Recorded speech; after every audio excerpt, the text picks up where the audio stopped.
Go see your mother. You were only given one. Go see your mother. And you know that you will never have another. Go see your mother. Go see your mom. Welcome to Jewish Boy Calls His Mother. I'm your host, Sadia, and this is my mother, Ima. Hey, Ima. Hello, my little lovey. Hey, I'll be honest with you. I am exhausted, and I'm trying to understand, how do parents muster the strength to be able to cook, clean, watch a child, and maintain a 9 to 5? And in my case, I had a 6-foot child too to take care of. Yes, of course. So my question and frame for this week's episode is, how did you find the strength to keep up with everything? And when were moments that you couldn't? And how did you manage that? And I'm pouring some honey into my tea. No worries, do your thing. Good. That's a question that every parent has. Hi.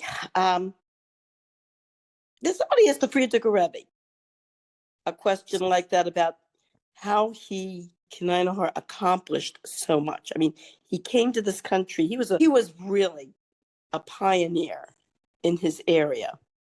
I mean, not that we didn't have, not that there weren't always from people and rabbinic leaders here already, but from communities and the rabbinic leaders mostly stayed to themselves.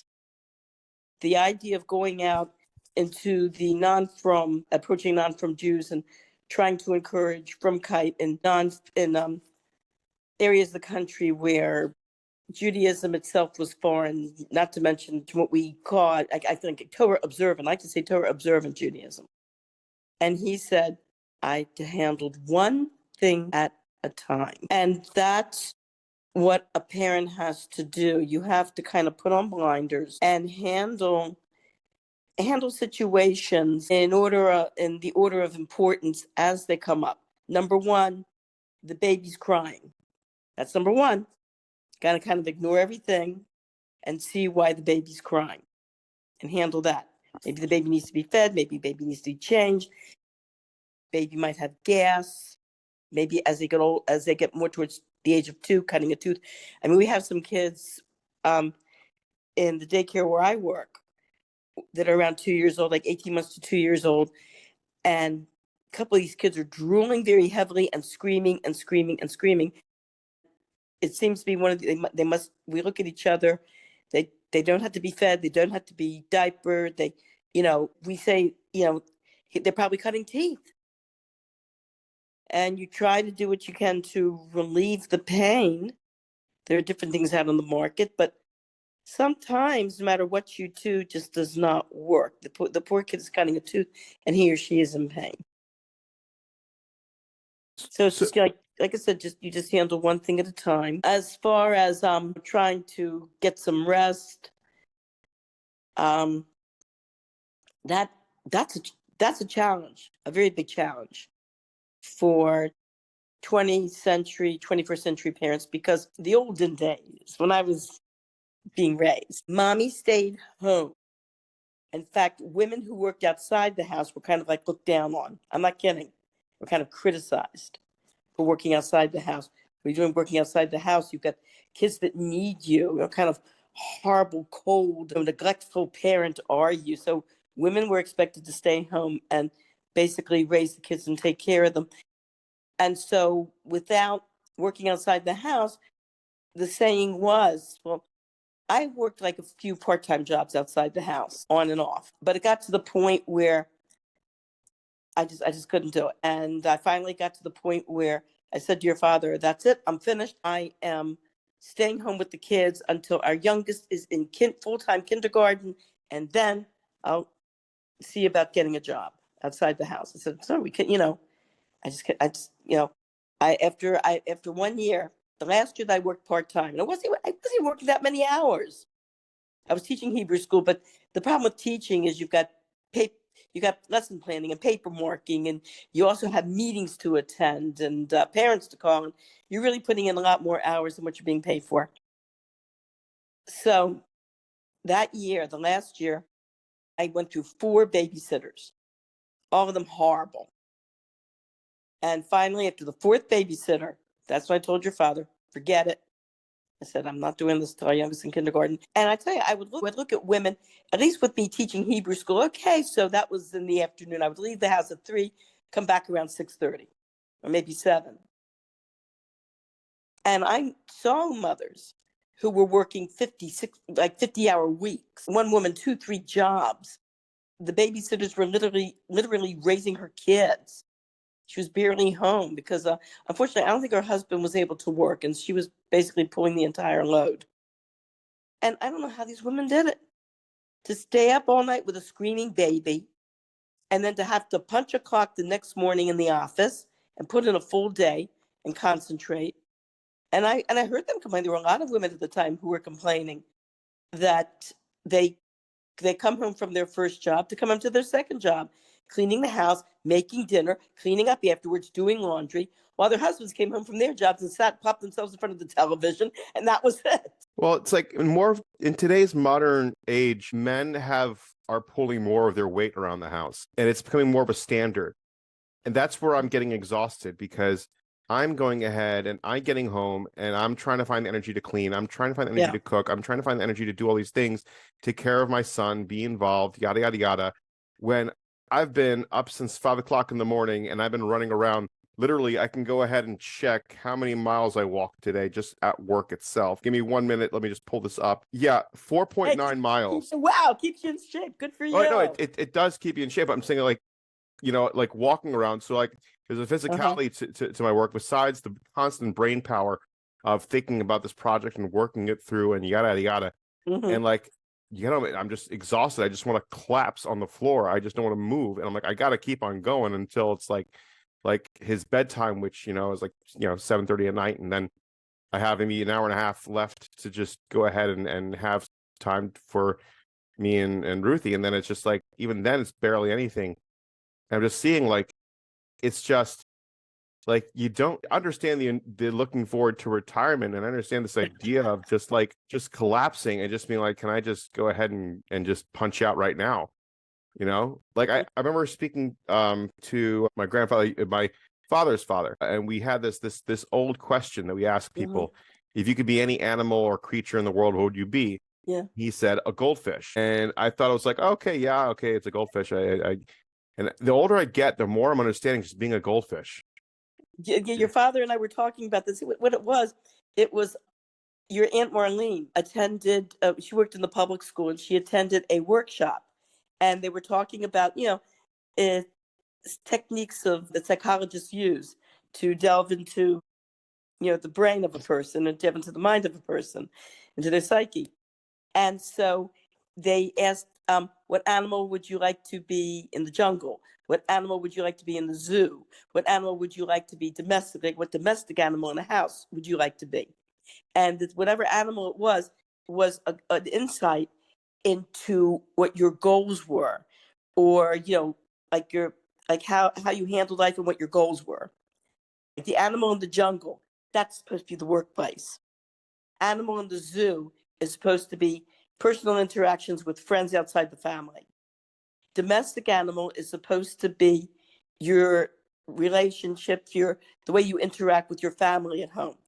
And as you said, goldfish, it meant because just leave me alone. Nobody bothers the goldfish. The goldfish just swims around in the bowl. Maybe people come over and look and admire how pretty the aquarium is, and then, not really bother the goldfish. Nobody, except a kid, nobody would put their hands into the water to pet the fish or to play with the fish. Yeah. So that's why he said goldfish, because you're right, he came home from work, he was exhausted. Just leave me alone and let me rest. Well, let's play that game a little bit. If you could transform into any animal, which one would you choose and why? Very good. Either, I'm thinking of 2 animals right now, a lion or a huge gorilla. Okay, so this question reveals a person's values and self-perception. You consider, so that's fun. Would you prefer to be a predator or a prey animal? Why? Predator or prey? What do you mean predator or prey animal? So in the jungle, there's predator animals like lions and Right. tigers, or And there's bears prey and animals lions. like gazelles and zebras. Predator. This can indicate whether a person sees themselves as assertive, dominant, or more cautious and adaptable. Would you rather be a solitary animal or one that thrives in a pack? Thrives in a pack with me at the head.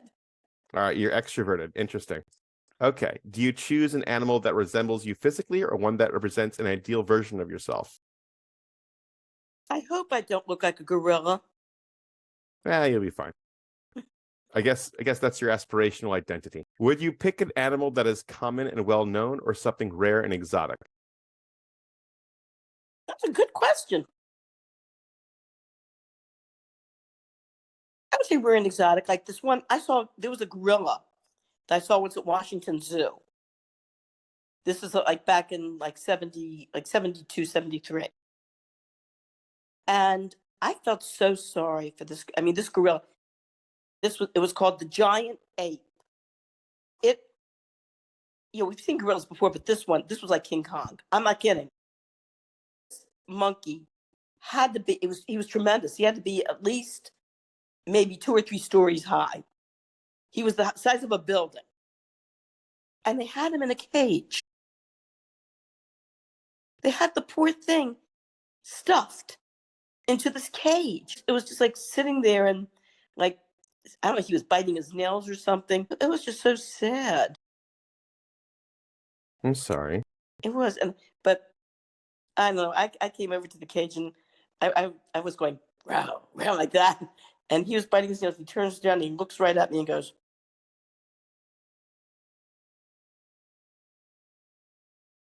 "But well, remember when I don't know if we talked about this when um I went with your wife and your baby son to Oh yeah. Baltimore Zoo.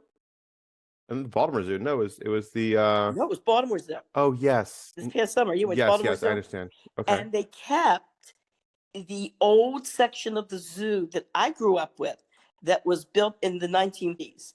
They have preserved it as a historical site. They don't have any animals in there, but the cages, they wanted to show the difference between how animals in those days in the zoo were just put in these little cages, and today how we try to put the animals in their natural habitat. Not only that, how zoos are working in animal conservation than just putting these animals on display. The attitude when I was growing up and also during the 30s when the zoo was made was the animals were basically on display for people to see. Now, of course, it's a different matter. And your wife was shocked when she saw the original zoo, and she said, "You mean they put lions and they put tigers and bears and all sorts of animals in these cages and just kept them there?" She goes, "This is horrible. How could they have done such a horrible thing to these animals?" And it's true. We look at I think back to that poor giant ape being stuck in that cage. It's, sad. And I'm glad. I'm very, very glad that um that our whole attitude and the whole purpose of zoos have changed so much for the better. Yeah. I do have a few more animal questions. What was it? Oh, darn it. Yeah. When you mentioned something about catching a second breath and raising kids. Darn it, it was something that Rabbi Gordon said that related to that, and that quickly I forgot it. I guess it'll come back to me later. No worries. If you could inherit one main trait from your chosen animal, what would it be? Being smart and outwitting. Yeah, Like but what kind of animal would be smart? and outwitting the prey. Yeah, what? An owl? Lions. Lions are. I know, like for my house cat, Yeah. I've seen her sometimes like stalking prey or whatever, or like years ago, when I lived in Baltimore City, we had stray cats in the backyard that I was feeding, Mhm. and I would watch them sometimes. Whoa, they were, they were very clever hunters. So Just sitting there quietly, just sitting there very quietly, watching and watching and watching, and then very quietly creeping up and boom. So this question highlights what qualities you admire most. So I guess that's the kind of qualities that you admire most, something quick and cunning. I think there's like an American mystique about, okay, we don't like bad guys, obviously. We don't like bad guys. But Americans are kind of entertained by, say, very, how can I say it? Anti-heroes? Yes, sly, say like the type of Robin Hood type figure, robs from the rich type thing.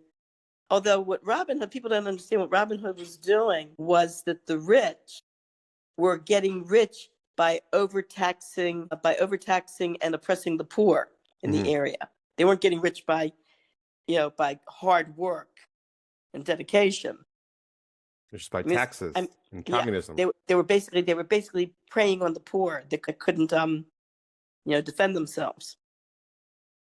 I So heard something interesting on the news that they were talking about areas of the country that are getting rid of these red light scam cameras. Mhm. And they said because the people that are being affected by them are the poor people who cannot take time off of work to go to court to contest. Say, like, they found one red light camera that was in front of a school, okay, that was actually fining people for going over the school speed limit when it wasn't even school hours. It was late at night, as a matter of fact. It was like 12 o'clock, 2 in the morning, whatever. I think it happened to you once. You were driving to work. It was like before school began. It was like, I think we were driving, I was driving you down to catch the train and to work. And I think me or you, one of us got a ticket for 2 o'clock in the morning going over 20 miles an hour in front of a school. yeah. And so there were some places in the country where they are recognizing how this, that this is not a matter of safety. It's a matter of basically revenue, and the poor people are the ones that are suffering and least able to pay. Well, I heard something interesting. I was listening to a podcast today, and I heard this concept before, but he mentioned it as well, that tickets and fines and anything that's a monetary fee is really a punishment for the poor and just an inconvenience for the rich. Right. That's Like right. if some rich person who makes billions of dollars, parks in front of a fire hydrant because they need to get somewhere and they get a ticket, it's like, okay, it costs them pennies to the dollar just to park there. It doesn't matter to them. Yeah. Like I remember when I was like in my early 20s and whatnot, and I was living in New York, and like if I got a ticket in Manhattan, oh God, it was expensive. It was a killer. It's like it would Yeah. cost me. It would just be so much. Yeah.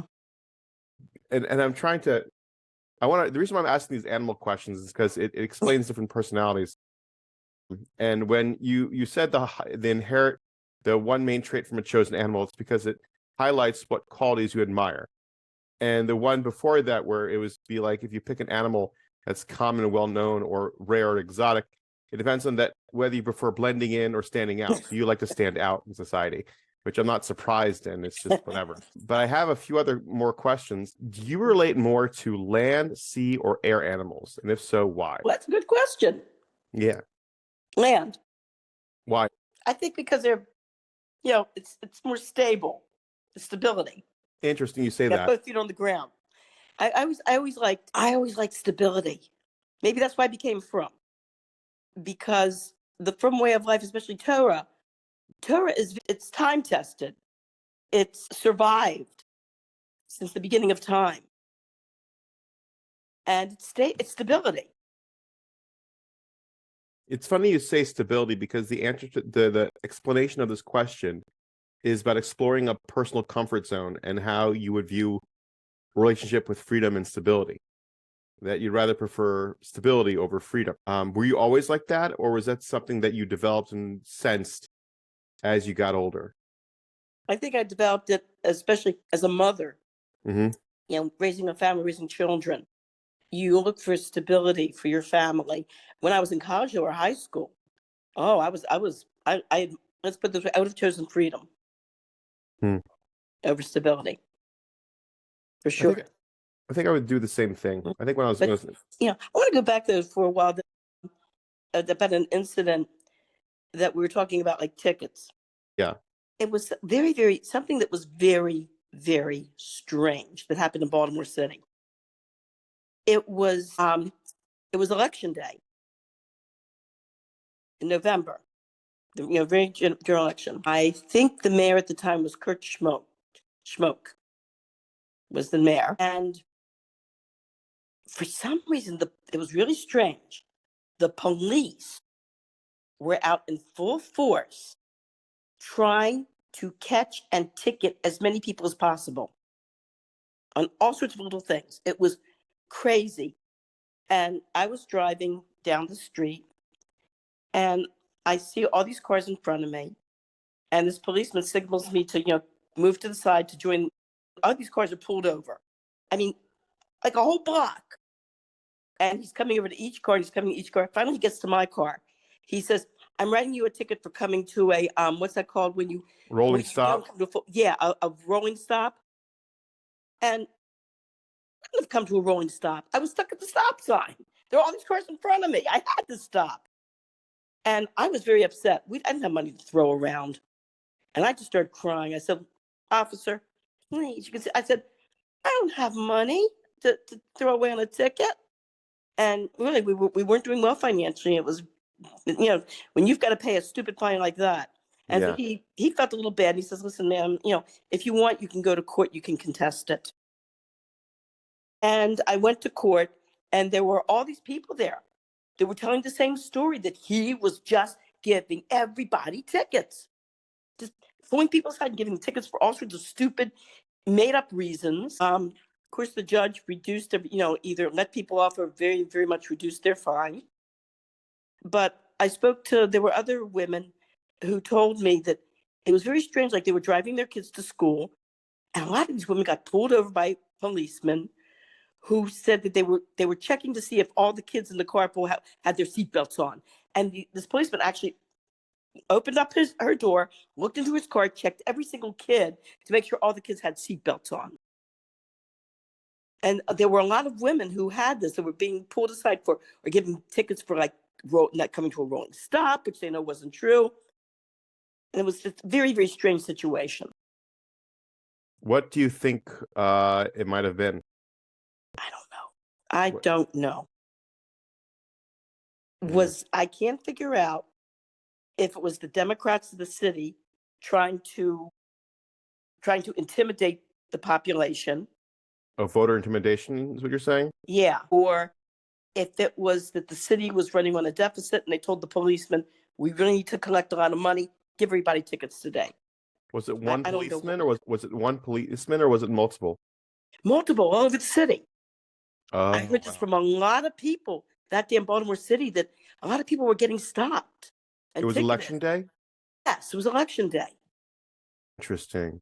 That sounds kind of like voter intimidation, almost like stopping people and giving them a hard time. Was there any policies coming along when it came to the police, like attacking the police or trying to be hard on the police at the time? No, not really. There was no politics towards the police? Not really. Not really.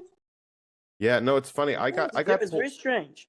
I got pulled over, and it was weird because I got pulled over because I didn't come to a stop at a red light when I made a right-hand turn.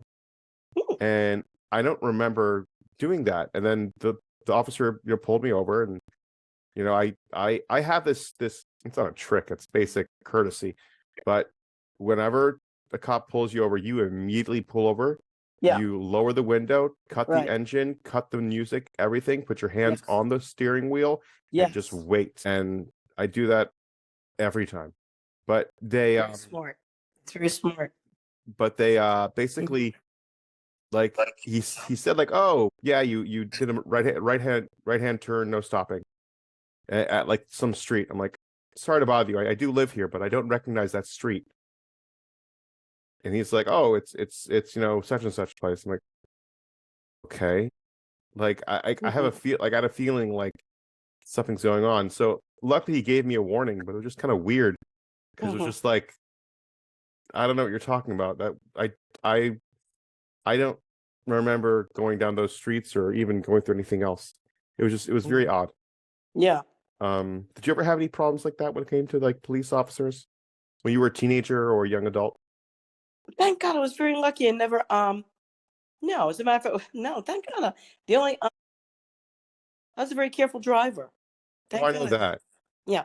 I was never the only time I was well, there was one time I was driving and the police pulled me on the side and he said to me, "Lady, if you want to go a little slowly, that's fantastic."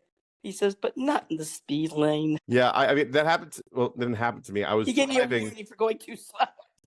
I was driving in the morning at like 5:30 in the morning, driving to work, and like I had to go, and everyone. If you're driving at 5:30 in the morning, it's crowded, but you're going, and all of a sudden this truck, gets on from an exit. And I'm like, okay, I'm expecting him to speed up, and I'm still driving my regular pace, but like kind of slowing down. And he just comes to like a 45 miles per hour thing. I slammed my brakes. I couldn't get into the left lane because there's a car coming right past me. But I just waited and then moved around and went around him. I'm like, dude, you could have gotten to anybody into a car accident with that, like going way too slow, below the speed limit. Was it a trucker? No, it wasn't a trucker. It was just a truck. It's just a random truck that was there, like a silver truck, whatever. Doesn't matter. But yeah, I mean, that's. I know Todd's stories with driving. He got pulled over ever so often. Well, there was another time. I'm trying to think. When I'm trying to think when else there was another thing with the. I'm trying to think. Was it with the police? What was it? I was just about. I just had it in my mind. I was about to tell what it was, and that fast I forgot. There was when else was I pulled aside by a policeman? Darn. I can't remember another time I was pulled aside by the police. Just that one time getting a warning for going too slow. So can I continue with more of the questions? I guess so. Good. Well, actually, there was a program that we had in high school. Like, it was a community program where the police came to our school to like a community thing to talk about what it was like with them doing their job and why they might do things the way they do it and everything to try to like I said, it was community relations type program. And so one of the girls in the class said that she has a friend who every morning when she's driving to school, right at the same corner, this policeman stops her for no reason. And he said, police were allowed, I don't know if they still allowed to do this, but police in those days were allowed to do what's called spot checking. Spot checking meant they wanted to make sure you had your license, you had your insurance card, and check your license to make sure you were not driving on a suspended license. She goes, every morning she gets pulled by this guy who, as a spot check. I found out later it's really against the law for them to say, "Yeah, check your trunk." When the policeman says he wants to check your trunk, it's like, I feel the same way. It's yes, sir, no, sir. I don't want to start any problems. I just want to cooperate and get me out of there. So he asked, "Can I see your trunk?" Whatever. And she says this happens over and over again. So you know what the police officer said to her? What? He described the guy. Is this guy this size? Is this this color hair? And she says, yeah, that's exactly the guy. And the police officer started laughing and he says, we laugh about it all the time at the station. He likes your friend and he's trying to work up the courage to invite her out. I don't know if that was true or not, but that's what he told her. It sounds cute. Yeah. Sounds cute. Do you remember ever driving with some of your friends and having issues with them driving, or just the I adventures you remember had? my son going too fast. I don't know what you're talking about.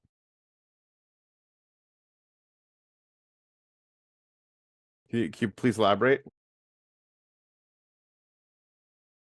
What's there to elaborate on? Sadia, you're going too fast. Slow down. Whatever, it's fine, no big deal. Actually, no, actually, I'm a good driver now. I definitely shaped up from like when I was a teenager. That's the thing. I changed from when I was driving when I was young, when I was like a young adult. I've definitely gotten better, you know, definitely much better with I guess with how I would manage everything. Well, why do you think insurance companies charge so much for what's the teenage drivers till 25 or something? Yeah. And then the rates go down after 25 because statistics show the teenage boys are the ones that are, they're daring, they're aggressive. But I remember your father after your oldest sister was born, when he drove me back from the hospital to bring her home. Yeah. He so slow. And your father's, you know, he was quite a speeder. Indianapolis 500 type. Yeah. And when I came home, when I told his mother how he drove so slowly and carefully, bringing me and the baby home from the hospital, she was laughing and laughing. Oh, that's cute. That's cute. Actually, we're almost out of time, but like, can you tell me, I guess, anything more about Tati? I guess Driving habits. no. I'm gonna say, I guess, changing habits where like his personality like changed once he had like this child or that child, or how he would, react to different things. Okay. Well, I remember after your oldest daughter was born, and he would come home from work at night, and the first thing he always did was take a shower, and he never believed in wearing cologne. Men's cologne. He felt it was sissy. So he comes out of the shower. He's dressed in his pajamas. I smell cologne. I said, "Are you wearing cologne?" And he kind of got a little embarrassed and said, "Well, now I have to smell nice for my little girl." What? Actually, now that I think about it, what did he think was sissy? What did he think was not? Cologne. No, okay. Um, Because didn't he have a lot of like colorful shirts that you threw out? I threw them out. What Yeah, you threw happened them out. was he had all these fancy, colorful shirts. I hate those kind of shirts on a man. I Interesting. like very straight, plain stuff on a guy. I'm sorry. And I throw those shirts out. I actually gave them away to Goodwill, you might say. But I want to I could elaborate not on this. stand. I could not stand those frilly men's shirts. Was there anything else he did that was more feminine that you didn't like? Really? But what I really liked about him was he was not a sports fan. Yeah. I did not want to be a football widow. And I loved it that he had no interest in sports. I tell you the truth, I have no interest in sports. I mean, I like going to a ball game. I enjoy going to a ball game. Um, you know, or I've never been to a football game because it's too cold. But I enjoy going to a ball game. But to actually be a real sports fan and not, or be pasted in front of the television watching, football games and everything. I mean, if I'm at someone's house and they're watching a football game, maybe I'll pass by the television. And if I see a really good play, I'll stop and watch and say, wow, it was a really good play. But other than that, I'm not one of these people that's gung ho on sports now. My younger sister she's a real sports fan. I mean, she buys season tickets to the Orioles.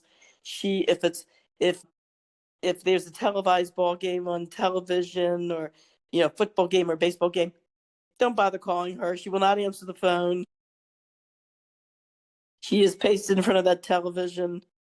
So I have a You know. question then. Now you have a younger sister who's an older sister. One of your older sisters is a big baseball fan. Yeah, she really Yeah, is. we told her that incident at Beis Yaakov when she and her friend, it was opening day in April for the Orioles, and how they took these little radios, Walkmans they're called. They put it next to the ear. Did we go through that? I think we told that story. Should we tell I it think again for new listeners? I think you, I mean, you could elaborate on it. Yeah, because Okay, so what happened was the Beis Yaakov's uniform, as you know, has a shirt and then a vest, and the shirt has a pocket. So what your sister and her friend did, they took the Walkman, they put it in the pocket, in the shirt pocket, put the vest over it, ran the wire from the shirt into their ear, and wore their hair long to cover the wire, and then sat there in class like this, like they were paying attention, and but the whole time listening to the ball game. They almost got away with it, except that the Orioles hit a grand slam, and both these girls, your sister and her friend, all of a sudden, in the middle of class, go, "Yeah!" And everyone cries. The teacher looks at them, walks over, puts out her hand. Okay, All hand right. them over. My friend did that too, but it was really just listening to music. It wasn't anything else. We were all very big into music and very big into different bands and whatnot. So we all like listening to like all sorts of bands and music and stuff. So we all kind of learned from that. I wanna elaborate probably for next week. It's the question about the masculine and feminine, because I feel like I want to understand your perspective of gender and perspective of what you want out of a guy. What did you expect and get out of Tati, and that idea of, you know, what you feel of what a man should be and what a woman should be. A real man. Yes, it's because it's just like, because like I'm kind of surprised because like I like wearing colorful shirts. I don't, you know, I like, you know. Well, you're artistic. Yeah, I am on the spectrum, but the point is, not autistic, artistic. yeah. Not But AU. it's just, I don't know, it's just a thought. I think we can just elaborate on it.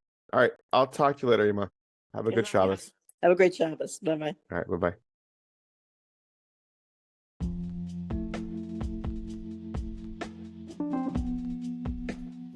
Thank you for listening to Jewish Boy Calls His Mother. Please comment and subscribe on our Facebook page, YouTube channel, and Instagram.